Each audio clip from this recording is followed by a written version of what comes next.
Hello, hello, hello, and may the best pet win in Season 2, Episode 7 of My Little Pony, Friendship is Magic. Hi, I'm Megan the Fangirl. And I'm the Bagel Ghost. And before we get started, let me ask the comments, if you had a pony pet that you could pick, which one would you have? And we don't just mean cats and dogs, sky's the limit in My Little Pony, as we just see with this episode. I'd have a pony in My Little Pony. Wouldn't that just be adoption at that point? Like you just adopted a person? What pony pet would you positively pick? Anyways, we start off this episode with Rainbow Dash having what I guess is a dream sequence, because we see Aloysius finally back after being missing for a hot minute, and then Winona as some kind of bird that looks like nightmare fuel, Gummy flying around, and Angel, which looks oddly like some kind of Discord amalgamation of Angel and Discord having a baby. Oh, I mean, I don't doubt that he could, but I don't know why he would. And then, like, Angel throws up a version of Opal that kind of is like the alien mouthpiece thing. Yeah. And Rainbow Dash jolts awake on a tree, which is the safest place to nap. Well, when you have wings, it doesn't really matter, does it? And this is where Rainbow Dash finds out that her friends, the other 5 of the main 6, meet every week to have a pony pet party. Pony pet playdate. Playdate, there you go. And Rainbow Dash doesn't get invited to these because she doesn't have a pet. Fair enough. Rainbow Dash doesn't seem mad about this, but she goes, hey, well, maybe I would want a pet someday. She does get very huffy about that. Like, she turns around with, oh, okay, I'm not missing out. And then she gets really aggressive, like, well, I could want one. Yeah, and Fluttershy takes that. She's so excited. She's grabbing her by her armpits and like, You're singing a coming song. with me, buddy. Let's check out the Humane Society. That is her house. Yeah. It smells awful! And Fluttershy, being Fluttershy, has 100 little critters roaming around her property. Rainbow Dash ends up kicking the turtle. She's so mean to all these animals. All of them. Yeah, it's weird. The turtle just seems to want her attention, and Rainbow Dash is like, kick, and rolls it away. Like, so mean. But after seeing several dozen ground animals, Rainbow Dash is like, but none of these fly, so why would I want them? And I mean, not completely an unfair, unreasonable thing to say. I just feel like her attitude's not the greatest. Yeah. So Fluttershy pulls out a flying squirrel who had his own stage built, you know, because he's just been waiting so long. And she's like, that's stupid. You're stupid. Show me something that flies. You know what, though? This does kind of remind me of Owl House, where they had the adoptive, oh gosh, what do they call them? Talisman Adoption Day? Yeah. It reminds me of that very much, in that here are all these orphaned animals that Fluttershy is not just taking care of for the sake of loving them. Apparently, it's an adoption center, and they're all desperate to have a pony companion. So that's how she makes her income. That just seems so sad. I mean, what I find more sad is the fact that she has to feed that eagle and falcon and the bears that she has. How does she keep them from eating each other? She doesn't. Now, where is Bob the... Oh. Anyways, while looking over the flying animals, Rainbow Dash seems to get entranced by a wasp, which again seems like a weird choice for a pet. I don't think they even live very long. I mean, she likes it because it's mean like her. Oh my gosh. Wasps are also a colonial animal, aren't they? They have big nests. There's a bunch of them. Aren't they hive-minded? That one survived something. Yeah, I don't know how you end up with one wasp, let alone one that looks big enough to be like a buzz bomber from Sonic the Hedgehog. But Rainbow Dash decides that she can't decide. She can't make a choice for herself. So let us have a contest to see who the best pet for me is. So she lines them up, drill sergeant style, and it ranges from ladybug to eagle, you know, the 2 most equal animals. It's all flying animals. And then there's the turtle thing that comes up, and Fluttershy's like, give him a chance. He's been waiting forever to have a pony companion. He came with my house. My great-great-grandmother found this turtle.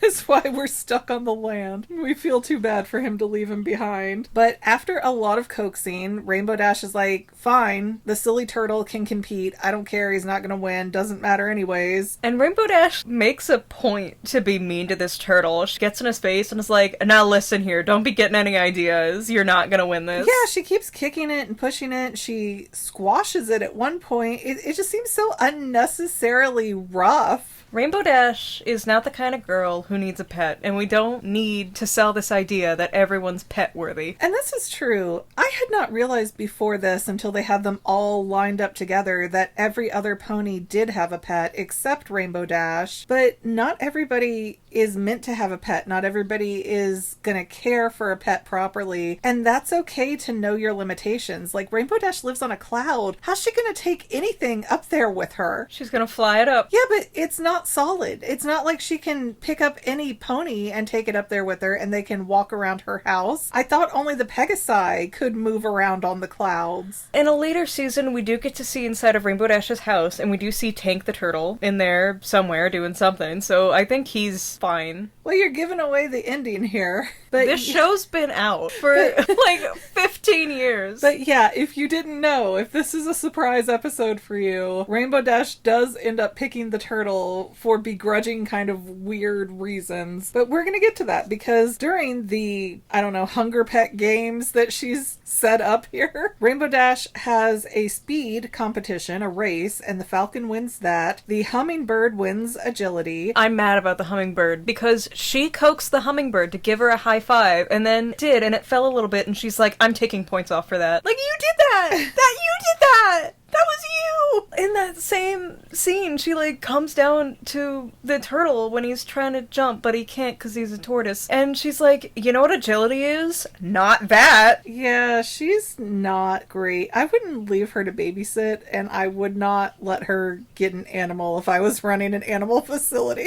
Fluttershy, you know Rainbow Dash, do better. She just really wants that turtle gone. But then the butterfly wins guts because apparently its wings can hypnotize Opal. Yeah, that's what monarch butterflies do. They do a style competition where Rainbow Dash takes a bunch of Polaroids with the animals in different outfits, but no winner was declared that I could tell. For coolness, the eagle screech won. The owl won awesomeness because its head could do a 360. But this next talent show bit, it peeves me so yeah, much. the talent show was so weird. You had some of them knitting sweaters and just doing really oddball things for the kind of animal they are. Like, they were knitting sweaters, they were going through an obstacle course, the bat was doing that thing where you trace your finger around the glasses. Yeah, and you make the little music with the glasses. Yeah, they were doing so much amazing things that is, like, physically impossible for these animals to do, and she's, like, snoring at them. They're so desperate for love, they're willing to put up with this. They're trauma bonded. They're just so sick of Fluttershy's house that smells of various animal urines. Oh no. But the bat ends up winning, not because it can do the glass music thing while it plays the My Little Pony theme, really cute, but because the bat screeches and the glasses break, and Rainbow Dash thought that was pretty neat. Why would you want a destructive animal inside of your house? A small one that could probably open your cabinets and say, hey, you didn't give me treats. You don't have cups anymore. Because Rainbow Dash is not going to think it through. So we're at the final event. The finalists are the owl, falcon, eagle, and bat. And the tortoise. Yeah, somehow the turtle is still there. Like, it just wouldn't leave. Tortoise! Whatever. Because Fluttershy really wants him gone. Yeah, it's, for whatever reason, the tortoise is in this final competition, even though it didn't qualify. All the other animals understood the assignment and went home, but not this one, not the tortoise. And the final competition is to race Rainbow Dash in the Ghastly Gorge, and whoever crosses the finish line with her gets to be her pet, so, you know, prestige, whatever. But then, while they're going through this very dangerous, complicated gorge setting, an avalanche happens, and Rainbow Dash gets her wings stuck. Hold on. Back it up a second. Okay. I'm gonna talk about the abuse that these animals face in this competition. Go for it. This tiny little bat doing with all his little might, trying to go through this windy gorge, and he gets thrown back right into the ground, and he's so tiny, he's gonna die. But he doesn't give up. He keeps going. Because he has to. Where's he gonna go? Back to Fluttershy's house? And he makes it through, and then there's like these spiky, thorny vines that are covering everything, and the bat makes it through just fine. He's talented. But then the falcon gets caught up in it, and he's like got a branch stuck to his wing as he's leaving, and I feel so bad for him. And then there's these big eels that try and eat them, and just about all of them get eaten at one point, but they escape because they're awesome. And like, Rainbow Dash doesn't even care. So why are they trying to make us feel bad that she got herself hurt? I don't know, there's rarely a time in the series, at least up through now, that I've ever felt bad for Rainbow Dash, because anytime something bad has happened to her, it's pretty much been a just desserts situation. She does it to herself. Yes, and this is an example of Rainbow Dash making her own problem. No, she didn't plan the avalanche, but this whole race didn't need to happen. This was her own ego. So Rainbow Dash is stuck with her wing under a boulder, and all the animals keep going. Like, they're gonna finish. They're not even thinking about it. I don't know if they're just angry because this race is so insane and toxic. They still wanted to be your pet. Clearly they did. Because they're so desperate for validation from a pony. I think they just genuinely didn't see her from under all the rubble, because this is a sky battle. I am very concerned, again, as I've said in other episodes, about the hierarchy of Equestria, where the ponies rule everything and every other creature is beneath them, because these animals are all so desperate for the love of a pony, and a pony that's not even especially nice like Rainbow Dash. Come on! These animals could have stuck up for themselves and said, no, this is not worth it. But they don't, because ponies are the gods. But the animals leave. Rainbow Dash gets in a panic for what I feel is no reason, because Rainbow Dash is swirling herself up in a cyclone, going, oh my gosh, nobody's ever gonna find me. I'm gonna be trapped here forever. And she's crying. And I want to feel bad for her, except she knows that this is a race. She knows that this has a finish line. Her friends are at the finish line. Somebody's gonna come looking for you, sweetheart. You're not out on your own and nobody knows where you're at. So while Rainbow Dash is having a panic that she's going to be trapped under this boulder forever, the turtle comes marching through. He sticks his head under the boulder. Hold on. When she sees this turtle coming, she's not like, oh my gosh, oh my Celestia, help me, I'm sorry, help me, please. She's like, ah! Not only am I stuck here, but I'm stuck with this stupid tortoise. Ugh! Yeah, she doesn't have a great reaction, but it's Rainbow Dash, so I'm kind of immune to her reactions. They're always bad. She doesn't have a great personality. She really doesn't, and I hope she has space to improve as the series continues, but I haven't seen that far into the series to know.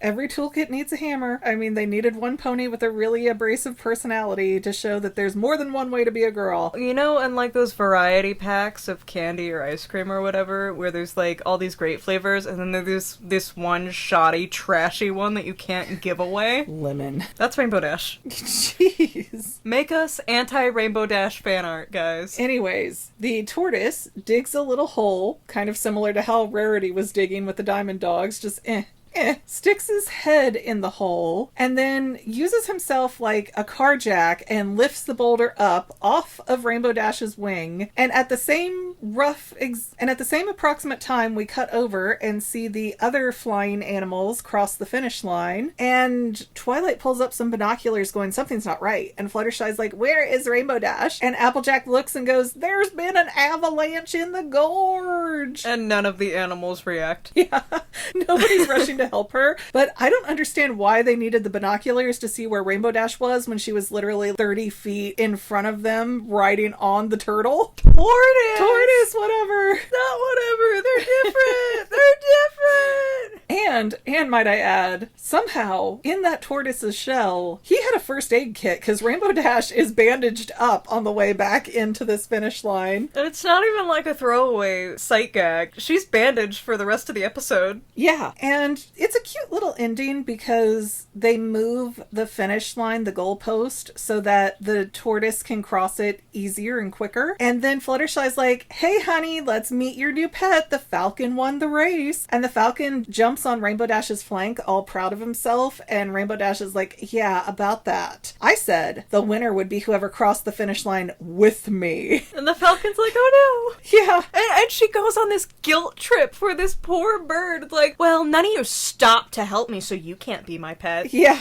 Like, you wouldn't have stopped to help them. And I love how much reaction the bird shows us emotionally without any words. But the bird takes it like a champ because he shakes hands with the turtle and then walks away all deflated. He's so sad. But what I don't understand is, why can't Rainbow Dash have 2 pets if she wants to? Well, cause She could have all 5 of them if she wanted to. Well, because I assume she's the equivalent of a college dropout and doesn't have any money. How's she gonna get that turtle up in her cloud house? She's gonna pick him up and she's gonna fly. It just seemed like there was no reason Rainbow Dash couldn't have declared both the Falcon and the Tortoise a winner, other than she was bitter about the Falcon leaving her behind. You also gotta consider the fact that Hasbro doesn't want to make 2 animal molds for her. I don't know. I mean, Twilight has 2 pets. Spike's her son! Quote unquote, but yet he sleeps in a dog bed on the floor. And I hear that, but that's also probably because Twilight doesn't have the space for a bed. But I will say, in later seasons, he does get his own nice bed. They go mattress shopping. It's a wonderful time. It took her how many years to realize he was a being that warranted a nice bed? He wasn't big enough! Anyways, we end the episode with Rainbow Dash going, "Spike, take a letter to Celestia." And Rainbow Dash's letter basically sounds like some dude who just realized that dating women based on shallow features is not good. It's like such a weird revelation of, oh, I thought I wanted this and that and looks and speed, but what I really found was I wanted someone of substance. Like, can we put that on a podcast that guys are talking about? Guys, I want someone to make one of those dude bro alpha male podcasts. Yes. But as Rainbow Dash. Yes, and I want them to end it with this realizing that, oh hey, maybe if I look for things on a shallow basis, I'm not going to be happy because it's hollow. Unlike the turtle shell. Unlike the turtle shell, which has a whole first aid kit in there at a minimum. I don't even know what else. Opal's toy. Yeah, Opal's toy, and she names the turtle Tank, even though he's probably 200 years old and has a different name, but she doesn't care to find out, but Tank it is. He's just happy to, like, have some individuality and someone to feed him at night. Yeah, and the final scene is Rainbow Dash joining the group for the pet play date, and he's got this propeller thing so that he can fly. Like, it's so goofy, but I love it. He's such a silly guy. I love it. The turtle deserved better. I thought it was a tortoise. Anyways, I'm going to remind you guys not to forget to like, subscribe, comment, and share. That is free for you. We have paid channel memberships that are not free for you, but extremely helpful to us. Anyways, we will see you in the next episode, guys. Do you have any idea what episode that is? No. All right, Bagel has no idea, and she's our authority here, so we'll find out together next week. Yeah. Bye. And to any of my members here on YouTube, a huge bottom of my heart thank you for all of your help and support. If you would like to become a paid channel member, there is a link in the description below. Thanks again, guys. Love you. Well, family members, we're almost done, but I want to invite you to hang out with me in some other places. I'm on Twitter and Instagram as my own personal self, and I have a Facebook page too, but I mostly just post photos over there. And sometimes people say, "Hey McGann, I want to mail you something. How do I do that?" Easy. Just click the About tab on my channel page, and my most current P.O. Box info will be right there. I also run another channel, The Family. It's really a hodgepodge channel where we might post anything. Oh yeah, and I also sell shirts and stickers and stuff with the Family and the Fangirl logos. If that is your cup of tea, I have a link in every description of every video. Finally, if you want to help out the Fangirl channel and make sure I'm putting out video essays for years to come, the best way you can help is by subscribing and watching more of my videos, whether they're new, old, whatever. Maybe even share one or two on social media, help spread the word. People who watch to the end of videos, like you, helps to tell the site, hey, this is a good video, we should recommend it to other people. So if you made it this far, leave me a comment of something like, hey, I made it to the end. Love ya. See you next time, family members. Bye.